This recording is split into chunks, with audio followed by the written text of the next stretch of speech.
You there? Trying to get the music to play, running into a little bit of difficulties. Should be here in 1 second.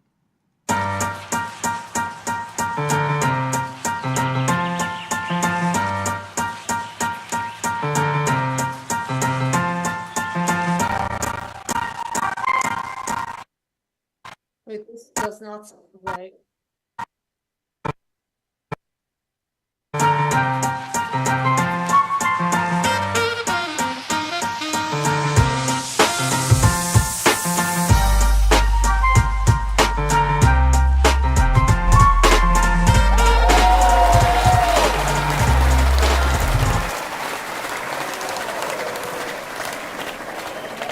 Everyone, and thank you so much for bearing with the technical support. I know we're getting started later than usual. My name is Dr. Judy Rosenberg, Psychological Healing Center, and this is a call-in show, everyone, so I hope to hear from you.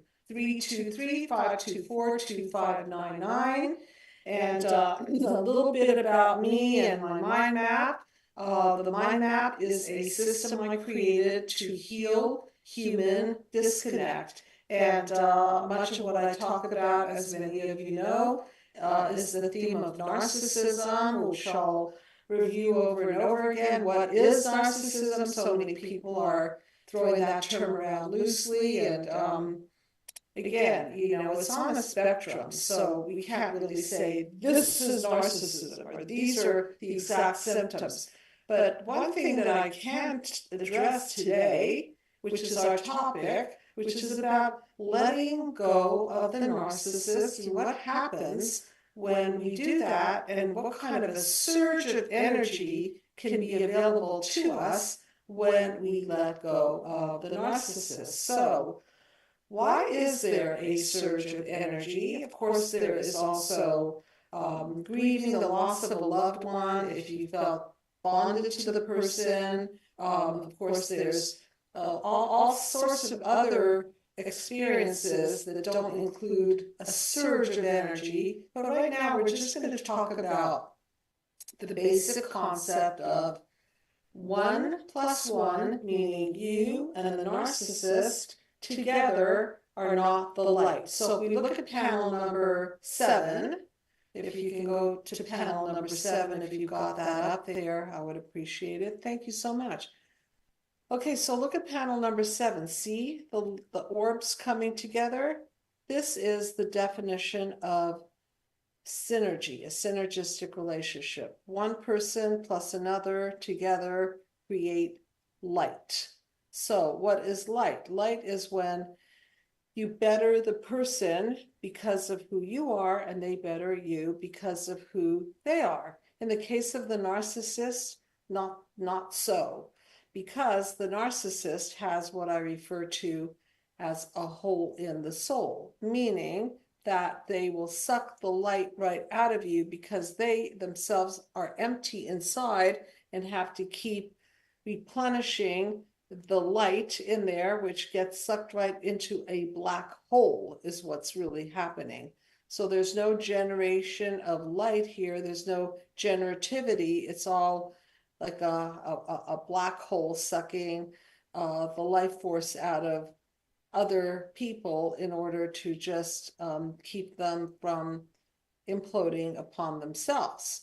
So what happens when you let go of the narcissist is no longer are you allowing for the suction of your energy, and so therefore there is a surge of energy. And I want to address this with my audience and have you all participate in talking to this particular subject of surging energy and letting go of the narcissist. So let's talk about the mind map for a minute and how this all went down and why you're in that relationship in the first place, and what happens when eventually the system breaks down, which it will absolutely break down. So if you'd be so kind as to put up the mind map, I can go over it. So typically, you know that people pleasers play very beautifully into a narcissistic partner. So if you have a people pleaser and a narcissist, it's like two dysfunctionals coming together and playing a pretty bad game of life. So let's look at where these dynamics were born. So in the case of the narcissist was injured, childhood injuries. How? Usually they were spoiled and smothered and gifted without earning any of it, and told that they were special without earning specialness, and then probably at the same time emotionally ignored because they were reinforced for how they made their parents look. So in other words, instead of a parent helping the child form a good sense of core self, they were enlisting the child in helping them look good and helping them be supported and helping them prop up and helping them become better. So the system gone wrong started at the causal level, meaning the blueprint, mom, dad, caregiver, caregivers, and this process of rewarding the child for not earning the goods, making the child feel very, very entitled and special, will create this kind of a need to suck the light out of other people, because that's what was done to them by their parents, and then that's what they do to others to continue in their mind, getting more and more light and sustaining themselves. Now, narcissism can also come from emotional neglect. And when you've been neglected and abused and put down, then what happens is that you don't see people as nourishing, you don't see people as valuable, you see people as utilitarian. So you kind of like gave up on relationships somewhere, shut down your heart. You became defended against connection. So if you look at panel number 5, let's talk a little bit about the narcissistic defenses and how they work. So instead of the narcissist being able to properly attach to another human being, to properly let in the light, to be the light to another person, they are a narcissism. So that's the panel of isms, defense mechanisms. So if you're a narcissism, you've got very, very hard boundaries. You don't let people in. You don't play the game of life of love and intimacy, something that I've done many shows on. Instead, you are stuck in the game of life of power and control. So can you see how the partner in this person's life is not somebody that they can really play with and interact with and be intimate emotionally with? There's just somebody that they can power and control over. Now, let's go to the other side of the coin, the people pleaser. So where did that dynamics come from? Well, usually a people pleaser comes from a family where they don't feel that they're good enough unless they are pleasing the parent. So they have to jump so high, they have to perform, they have to become human doings, and even after they do everything, they still fail to satisfy the narcissistic parent because, again, the narcissistic parent has a hole in the soul, and the hole is just non-fillable. So yes, there's a comment. Please go ahead and read the comment. The comment is, once you gain your freedom and learn to accept and enjoy it, or once you gain your freedom, learn to accept and enjoy it. Don't feel guilty or fall into another look for narcissist traps. Stay free and learn more about who you are and what you want. Absolutely. So what this person is saying, guard your light.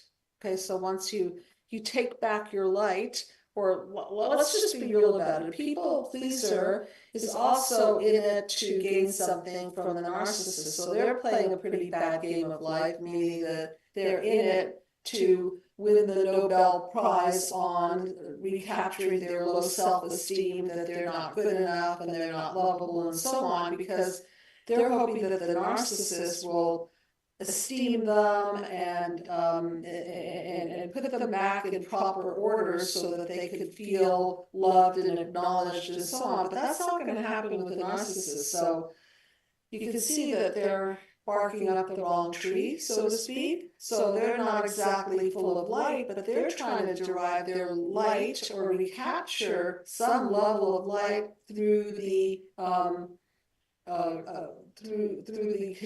condonement by the narcissist and the reinforcement by the narcissist that indeed they were wrong about themselves, they are lovable, they are enough, and so on and so forth. Doesn't work out that way. So if you're either on one end of the spectrum or the other, it's not just as simple as gallop away into the sunset and enjoy the light. You've got to break it down and see what got you into this hot mess in the first place. So what did is always the same answer. It's always the cause, it's always the blueprint gone wrong. So in order to really make sure that you don't sign up for the repetitive, what the Freud process of going back into the wound and the reactions and the encodings and breaking yourself down into chaos, defenses, and ultimate breakdowns, same answer. You've got to do some healing. So please do not jump into the next relationship until you have done significant healing and have really located what was in it for you to be engaged in such a relationship, and then make sure that you heal at a causal level. And to help you do that, many of you know that I give away my free PDF copy of my book, Be the Cause, Healing Human Disconnect. So you can ask for that copy. If you have a picture of that, that would be wonderful. You could put it up there. Be the Cause, Healing Human Disconnect. And if not, you can download it from, you can buy it off of Amazon and get the hard copy. That's always the better way. You can read it, underline it, make notes in the book, and so on. Or you can actually do the therapy by calling the Psychological Healing Center and pairing up with one of our therapists, whether it be myself or somebody else on the team, and making sure that you have somebody process this for you so that you don't end up squandering your energy, squandering your light, investing in the wrong person. So let's get back to what happens if you do escape the system. So you escape the system, and usually you will grieve the person and maybe even feel extreme depression and confusion. Maybe that person has dropped you, maybe you escaped. Either way, there's still a grieving process, and there's a process of, what did I do wrong? What did I do to let the person down? How come I'm, alone again?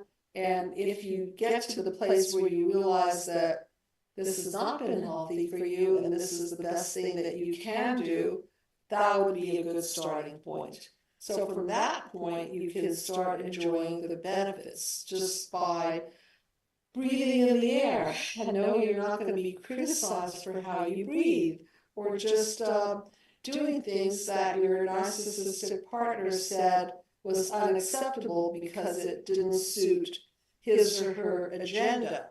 So that's what I want the show to be about, is taking inventory on all the ways that you can recapture your light and enjoy your light once you are out of this, we'll call it double dungeon of darkness of a relationship with a narcissist. No winning here. So what happens on the other side, where things start looking clearer and brighter? And this is a call-in show, everyone, 323-524-2599. So please call in so I can talk to you and find out what happened to you once you left your narcissist, or even if you've been left by one and you're screaming about being abandoned, there's still a silver lining there, because if you can look at everything that you've been through as a result of narcissistic abuse, you could start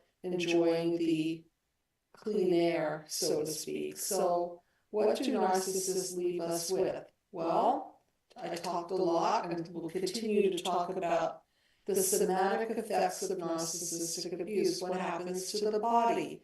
Well, when you're constantly being demeaned, devalued, threatened, discarded, when you're constantly being objectified, when you don't have a sense of security in the relationship, when you have to continue to be a human doing and not a human being, when you continue to have your partner fail you in mirroring and attunement, stop and see what benefits you have in not undergoing all that stress and strain and wasted energy.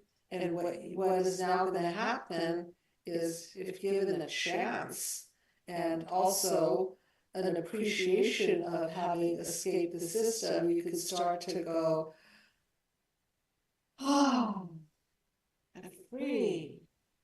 Oh, I could wake up in the morning and not be of service to somebody that doesn't reciprocate. Oh my goodness, I don't have that backache and neckache from feeling like I'm not worth it or not lovable or not worthy of love. So think about all the ways that you start to benefit. And I think there's another comment. That you're putting my logo up? Yeah? Okay. I think something, can they still hear me? Yes, Hello? we're just having an audio issue. Our viewers are experiencing some echo on your audio, and we're doing our best to fix it. Okay.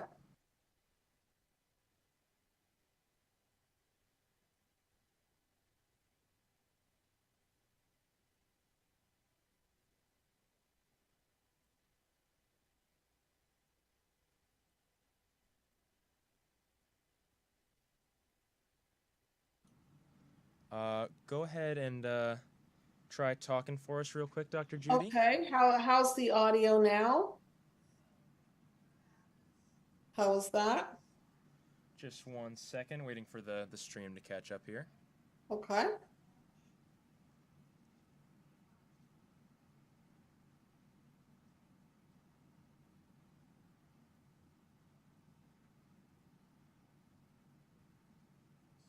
Tell me when it's good.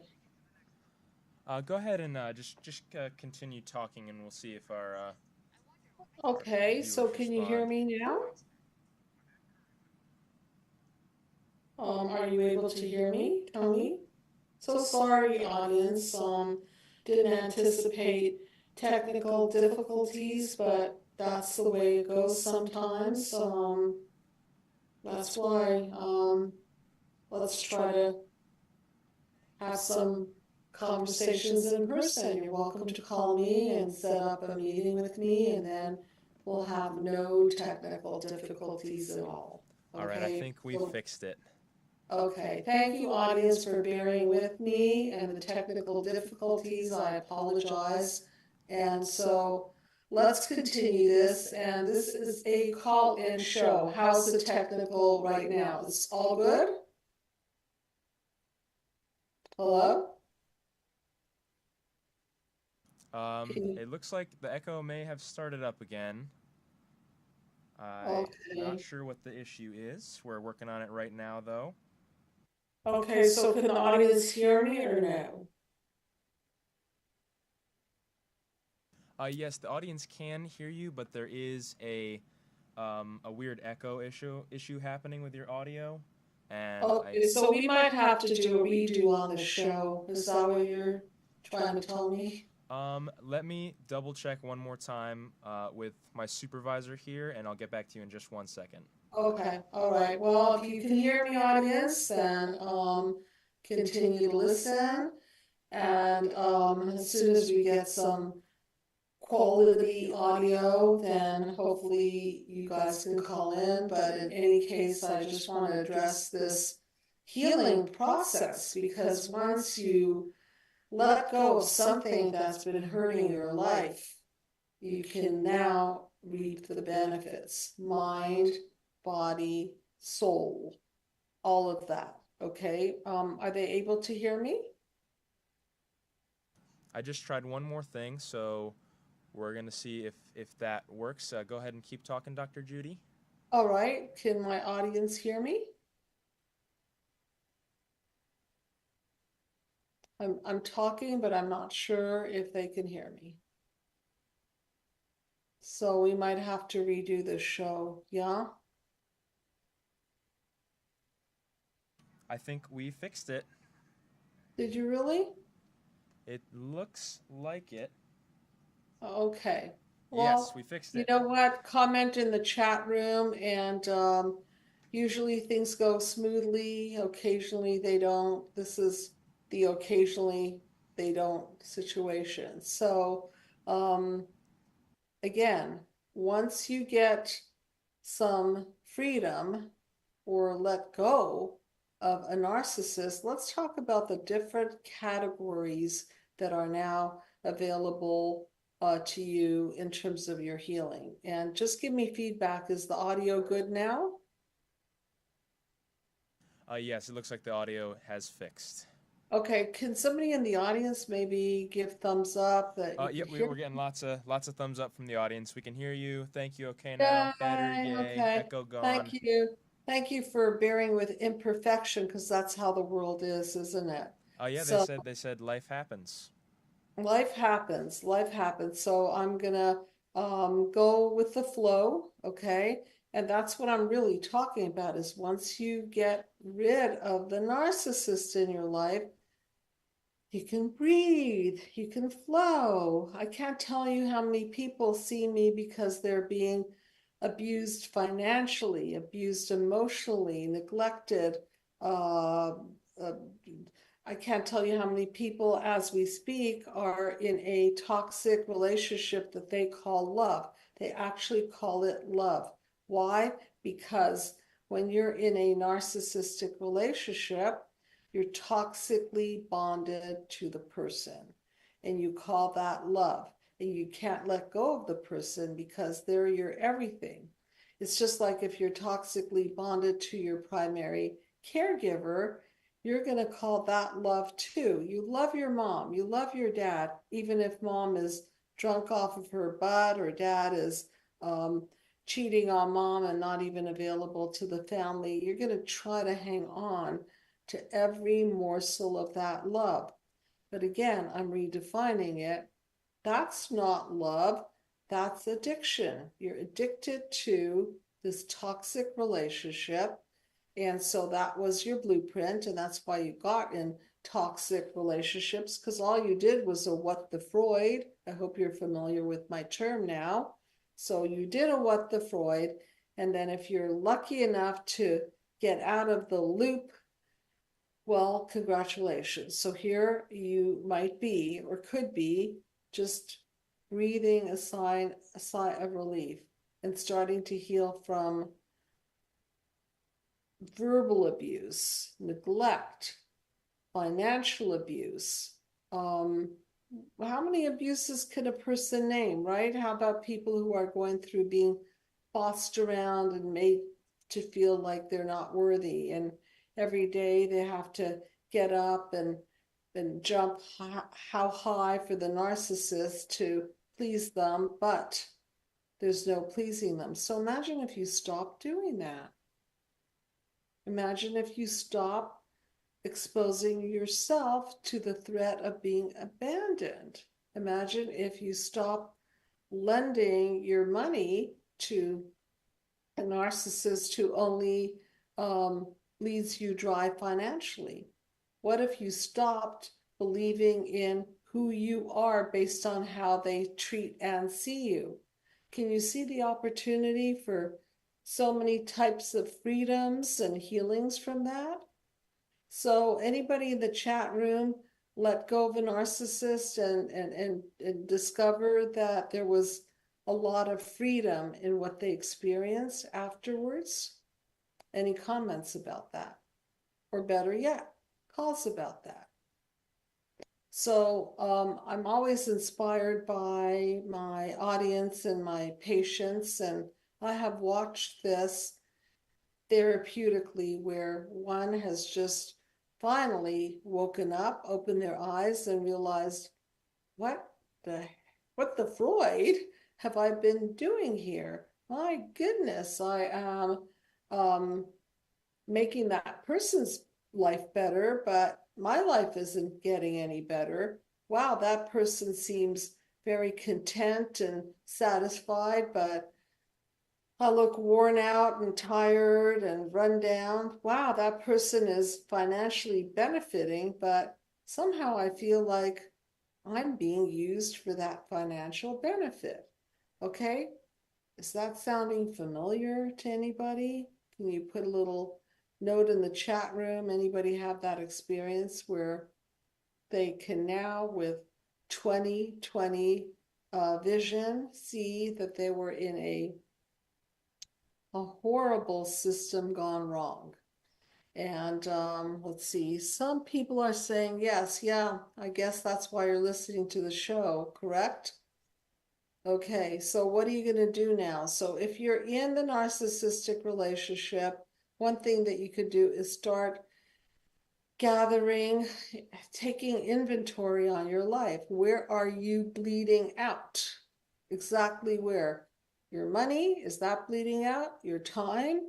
Is your goodwill bleeding out? Are you spiritually bankrupt because you no longer even believe in a higher power because the narcissist is your higher power? Where exactly are you bleeding out? Are you bleeding out around your very own children because the narcissist is trying to tell you that you're a horrible parent and trying to take custody away from you? So step number one, look at your life, take inventory, and ask yourself, did I come from a toxic family of origin? Did I get set up to toxically bond to people who are apathetic, to people who are cruel, to people who are dismissive, to people who are unnurturing? And if that's the case, then look what it's done to your life and look where you've been compromised. If you look at panel number 1, you will see the light in the background, and the speckles all over the light represent all of the injuries. Now, I usually talk about panel 1 in terms of the cause, your parents shadowing over your light. But in this case, let's just use it metaphorically differently and say that the narcissist has been this shadow over your light and has compromised you and has blocked you from growing. So let's take a minute and see how you have been compromised physically. Can you see perhaps how exhausted you are physically? Can you see how mentally you're exhausted from trying to be seen and heard? Take a minute and take in that inventory and ask yourself these questions. Where have I been bleeding out? Where have I been blocked? Who could I be if I didn't spend my energy serving the narcissist? I remember one woman that actually called into the show, and she realized that she was a fantastic artist. And once she started healing, she dove right into her artwork, and she produced these magnificent pieces of art. I still have in my email somewhere some beautiful pictures that she sent me. So what could you be doing and who could you be being without all of this blockage? So if you're still in the relationship, maybe that could be something that you can think about. What are you squandering for the impulse or the craving to hang on to a toxic bond? Because the toxic bond is the opposite of a nourishing bond. When you're bonded to your parents, you're supposed to be in a nourishing, loving, accepting, attuned, mirroring situation that allows you to bond closely and then separate and individuate properly so you could be your own person. In a narcissistic relationship, you're not your own person, because guess who owns you, right? So you are not your own person because you are owned and you are doing their bidding. So if the power and control is heavy-handed, then you defer to them. They are the boss of your life, and you do things according to how they want things done. And you have little to no say-so. And if you dare open your mouth, then the punishment starts, either the passive-aggressive silent treatment, or they might cut off your funds, or they might embarrass you in front of other people, including your children. Okay, so think about freedom for yourself and what it would be like for you to be out of this system gone wrong. Any comments in the chat room? Any questions? There is one question and a few comments. Okay. I'll read the comments first. One person said that they are not quite seeing the relationship with 2020 vision yet, but I assume they're working towards it. Another comment says that the toughest thing on new freedom is getting others to understand your new changed self. They don't understand or want to understand why. And another comment. Hold on, back up for a minute. I want to make sure that the toughest thing is having other people understand the new freedom. Yes. You mean that they don't get that you were even in the system to begin with? That's the connotation? I believe so. They don't understand or want to understand why you have changed and why you've bettered yourself.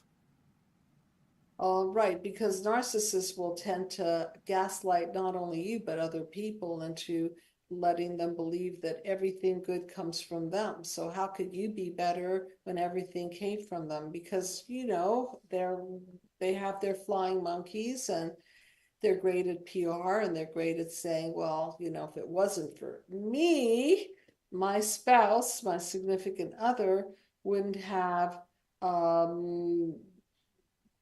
gotten this beautiful house. Like, it's all me, me, me. The house is from me, the money is from me, the creativity is from me, everything emanates from me, the narcissist. So there's no acknowledgement of us. So this is maddening, isn't it? Because when you leave that narcissist, other people don't understand why you're doing so well. Like, really? They don't understand because they think that you were doing so well because of the narcissist. They don't see that you're capable of doing even better on your own. Any other comments or questions in the chat room? Yes, there was another comment that came in right as you were talking about the flying monkeys. They said, you'll be challenged and criticized for being too selfish, for trying to be free and loving yourself. It's a tactic to pull you back into the narcissist control. The flying monkeys attack too. Exactly.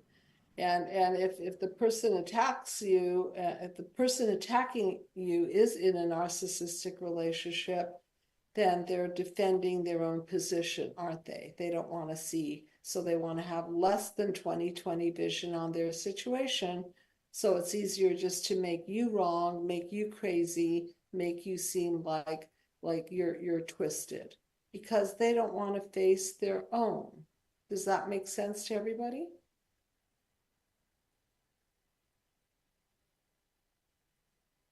I feel like I'm doing a therapy session with the chat room here.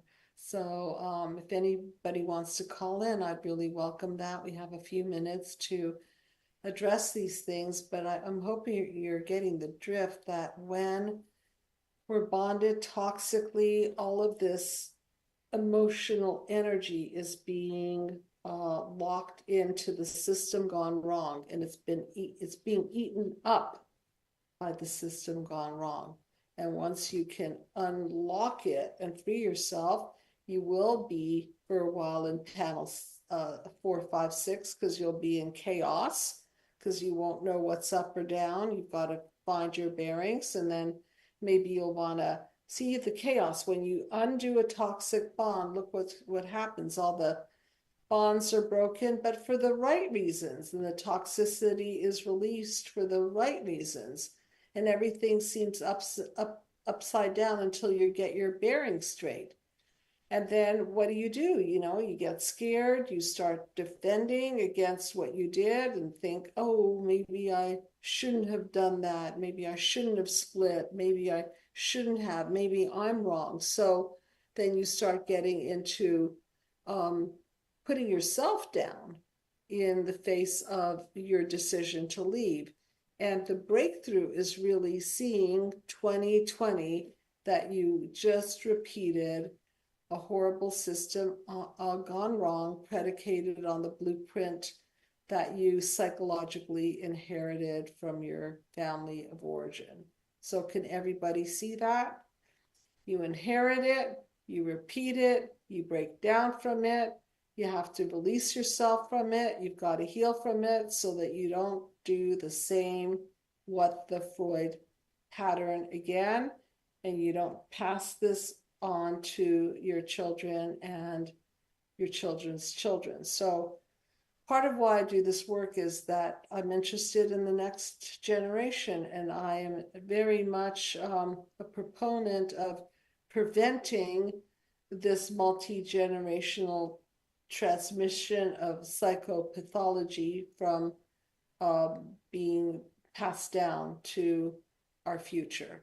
So that's a large motivation for me to keep putting the message out. Please heal yourself so that you can have a better blueprint for your children and the next generation. Any other comments or anything from the chat room? Yes, we have a question from earlier in the live stream.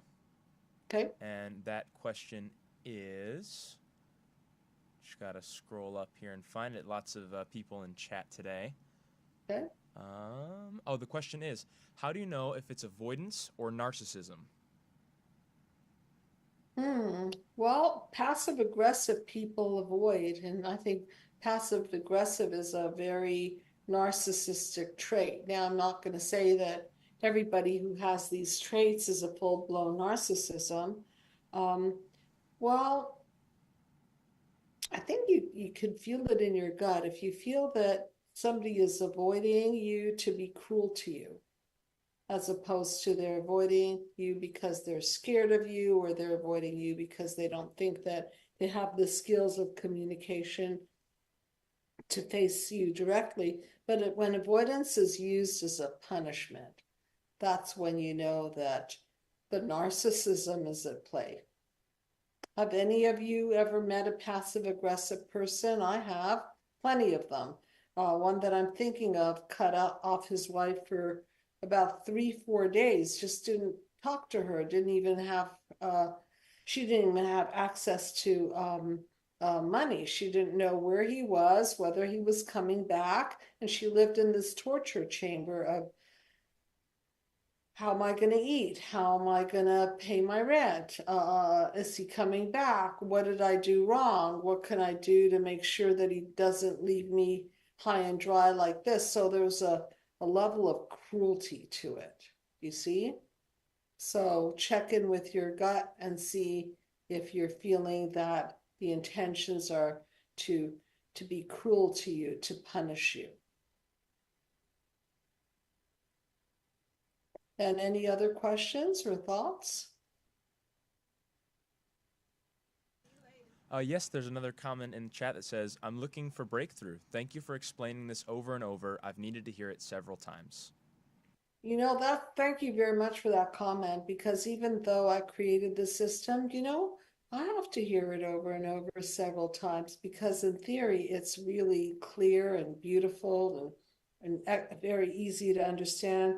But then life happens, and then good people question themselves, like, did I do something wrong? Did I hurt somebody? And most people will say that it's healthy to self-reflect and self-correct, except when you're being gaslit. That's when it's no longer healthy to keep pondering over what you did wrong, because usually they want you to be stuck in the place of questioning yourself, because then you cannot confront them. So it's a safe defense mechanism for them to gaslight you into thinking it's all you. Okay, so can you see the distorted and sneaky and backhanded tactics of the narcissistic system? And can you see why when you leave the narcissist, that all stops, and hopefully you can breathe again and you can start to grow again? So whenever we're shadowed over by systems gone wrong, we stop growing. So if there are no more questions in the chat room, I really appreciate you bearing with the tech support. And I know it wasn't exactly a perfect last 45, 50 minutes, but I really thank my audience for bearing with it, and hopefully you got some great concepts out of this, and that you're learning, and that you're beginning to see through the lies and misperceptions and misconceptions. So hopefully we'll have smooth sailing next week. Thank you so much, everyone. Good night.